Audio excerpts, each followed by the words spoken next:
Since the Season 2 finale of Helluva Boss, I've had a lot of people asking me to talk about Paimon, where he is and what he's up to now that his son Stolas has been kicked out of the Ars Goetia. And don't get me wrong, I have a little bit to say about him, but this video is much more about how he's going to relate to Octavia, because now that Stolas is out of the picture, someone has to take his place in the Ars Goetia, and someone also has to prepare her for that, and it was Paimon who prepared Stolas. Now, in Sinsmith, Stolas went on trial in front of 6 of the 7 deadly sins, and seemingly most of the royal Goetia. This was a meeting so important that apparently only actual royal title holders were allowed to attend, meaning Stella as just the wife of a prince and even Octavia as an heir to Stolas' throne weren't allowed in. On the flip side, Lucifer himself didn't attend, and Stolas couldn't make it until much later in the meeting as well, meaning that if Paimon simply didn't show up, they would have gone on without him, and it probably wouldn't have been seen as a very big deal. It's also possible that Paimon was there hidden among the Goetia. We know he can take on other forms, as in his first appearance in the show, he cycles through some pretty wild different demonic designs. And the Goetia aren't arranged based on their title in the hierarchy, it would seem, so Paimon could be anywhere among the Goetia and even among the silhouetted ones in the background. The point here is that Paimon may later be revealed to have actually attended the meeting and just didn't say anything, and whether or not Paimon was there is really beside the point, as he would have learned about this after the fact if he wasn't there, and if he was, he's still just avoiding Stolas like all the other Goetia are supposed to for another 100 years. One thing a lot of people want me to address about the whole Paimon situation is the embarrassment he would likely feel with his own son being at the heart of such a big scandal.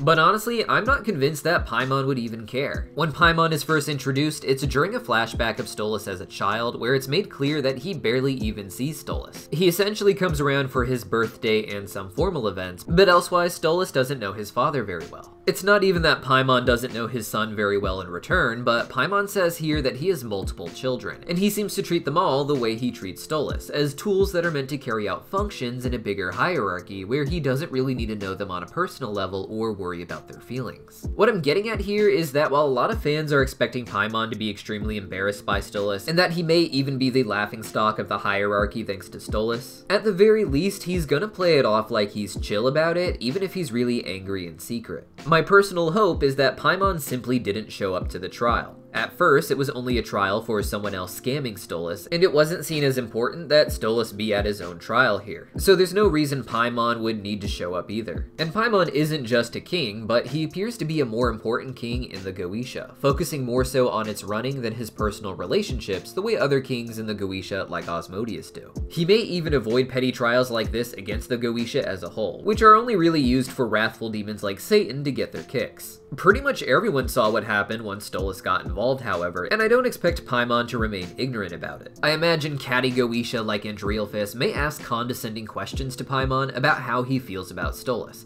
but he likely maintains a calm demeanor, probably claiming that he can't tell Stolas apart from any of the other sons he has in the Goetia, and maybe even saying something like one of them was bound to rebel in some way, but what's really interesting is what he may have to say to Octavia. When we first met Paimon, he was telling Stolas that he would have to marry Stella, so that together they could produce a cautionary heir. When teaching Stolas this, he also gave him his grimoire and started him on his responsibility of studying the stars. It makes sense that after Stolas had his powers taken, his precautionary heir Octavia would get those powers, something she seems to wield in the Season 2 finale against Andrealphus' snow monster. Octavia already had some lessons from her father on the powers and symbols of the stars, a lot of it being more special events like seeing Azathoth's tears, but perhaps it was enough that Octavia can have a good start to Stolas' work when Paimon gets her started on it. However, in addition to getting her start on the work for Paimon, it makes sense that, like with Stolas, Paimon would insist to Octavia that she needs a precautionary heir, using the fact that she already had to replace her father as proof that she needs to have a child as well. And this is where it gets really messy. The show has already made it clear pregnancy will be an important theme going forward, and while a lot of fans are doing things like guessing gender and names for the baby,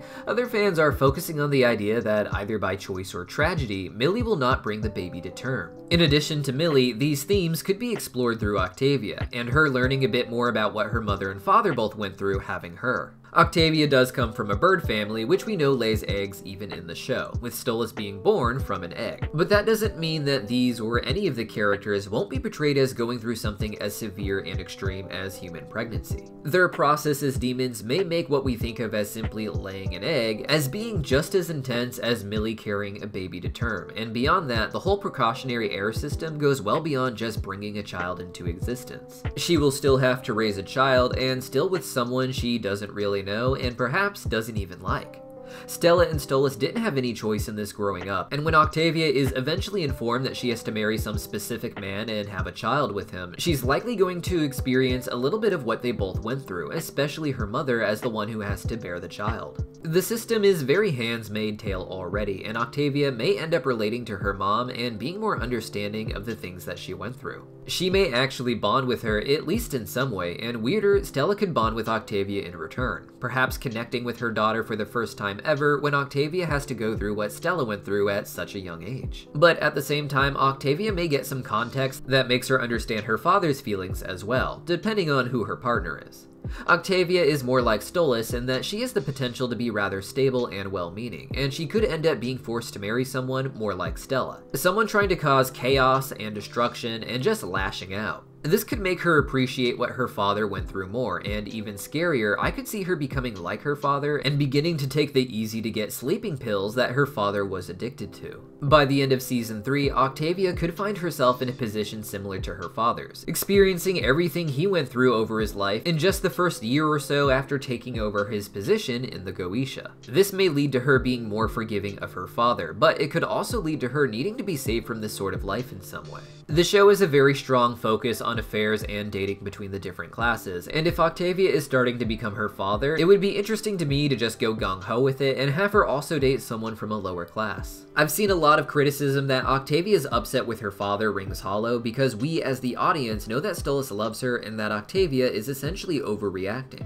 A quick turnaround to this suddenly forgiving her father wouldn't be very satisfying, but having Octavia go from being just a teenage girl to a pill-popping copy of her father in the Goetia would be a pretty extreme way to help her grow out of her childlike naivete. She could end up falling in love with a lower class demon just as Stolas did and understand him even more, wanting to escape her royal marriage to be with a man or woman she loves. Some fans would love for this to be Luna, but I see her plotline with Vortex getting more intense in the seasons to come, so who knows what they'll actually do with Octavia, but the point is that they could do quite a bit. And it all could start with a conversation between Paimon and Octavia. I like to imagine it's the first time Octavia would meet Paimon directly, perhaps only seeing him at this point as a distant figure in the Goetia meetings, but with Octavia not even attending the Goetia trial involving her father, who knows how much interaction she's had with any of them. This could be her first meeting essentially, and one where Octavia begins to see what Stolas had to put up with dealing with his own father. Immediately, Octavia could see that Stolas clearly did love her and was everything that his own father wasn't willing to be for him. With Stolas, his goal was to break the cycle of toxicity that his father started with him, but there's no right way to be a parent, as they say, and it makes sense that Octavia can't quite see how much her dad loves her until she sees exactly what he went through. But what do you guys think? This could go a lot of different ways, and it's just one idea I'm presenting here, but one that I think would do a lot of justice to Octavia's whole conflict with her father. Let me know your ideas in the comments down below, and I'll see you guys next time. I guess we'll have no choice but to battle till the very end, our hands all over each other. No homo. There is no homo that I fear. Well then, may the best homo win! Wait, what did you say?